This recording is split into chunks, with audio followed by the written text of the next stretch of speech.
Zoran. Salut.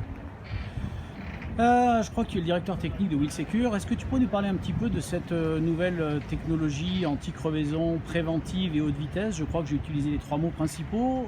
Nous expliquer un petit peu comment ça fonctionne quand on a crevé assez concrètement. Les gens connaissent ou ont entendu parler du produit, mais ne voient pas comment réellement la réparation se fait.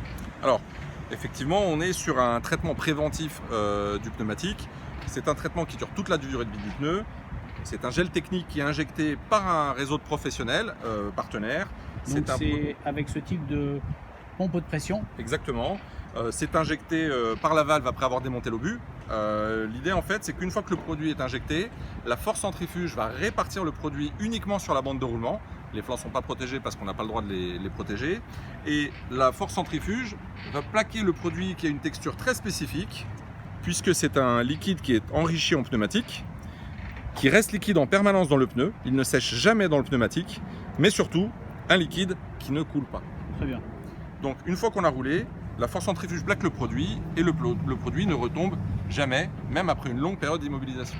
D'accord, c'est aussi ce qui fait, si j'ai bien compris, qu'il n'y a pas de vibration quand on roule, une fois que pour les voitures, une période de rodage a été effectuée sur environ 50 km à moins de 80 km/h. Effectivement, si malgré tout une vibration persiste, c'est possible, à ce moment-là, c'est qu'il y a un défaut sur le véhicule et ça permettra d'identifier un défaut de train roulant. Donc ça alerte également sur un élément de sécurité du véhicule. Très bien. Alors concrètement, la crevaison? Concrètement, la crevaison, il y a 3 cas de figure. Ah oui, d'accord. Le premier cas de figure... La perceuse directement. Ce sera à la fin. Le premier cas de figure, c'est le cas d'un objet perforant qui serait rentré dans le pneu et en roulant, la force centrifuge l'éjecte toute seule. Donc là, il n'y a absolument rien à faire, le pneu se répare tout seul, il suffit de rouler. On se sera rendu compte de rien.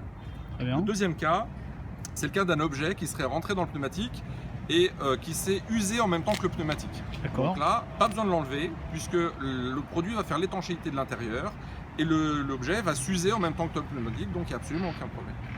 Le troisième cas, c'est le cas qui est un peu plus embêtant, qui est celui de l'objet qui ressort et qui est gênant.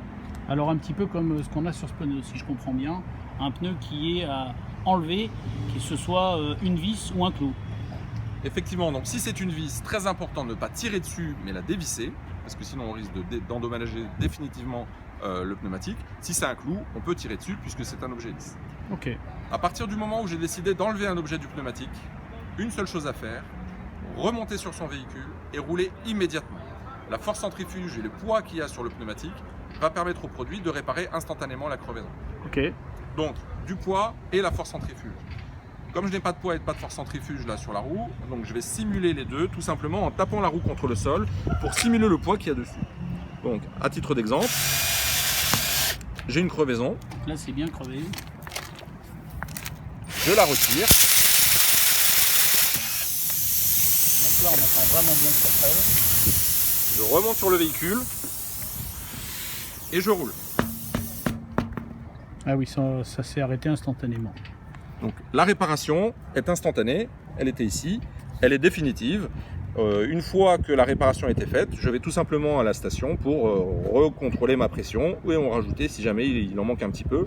Il faut contrôler sa pression comme on a l'habitude de le faire. Je vérifie quand même si tu nous as pas menti.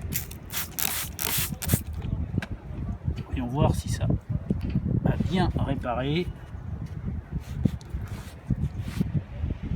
Effectivement, il n'y a plus rien et il n'y a aucune perte d'heure. Merci beaucoup Zoran, ça me paraît assez convaincant. Sans problème.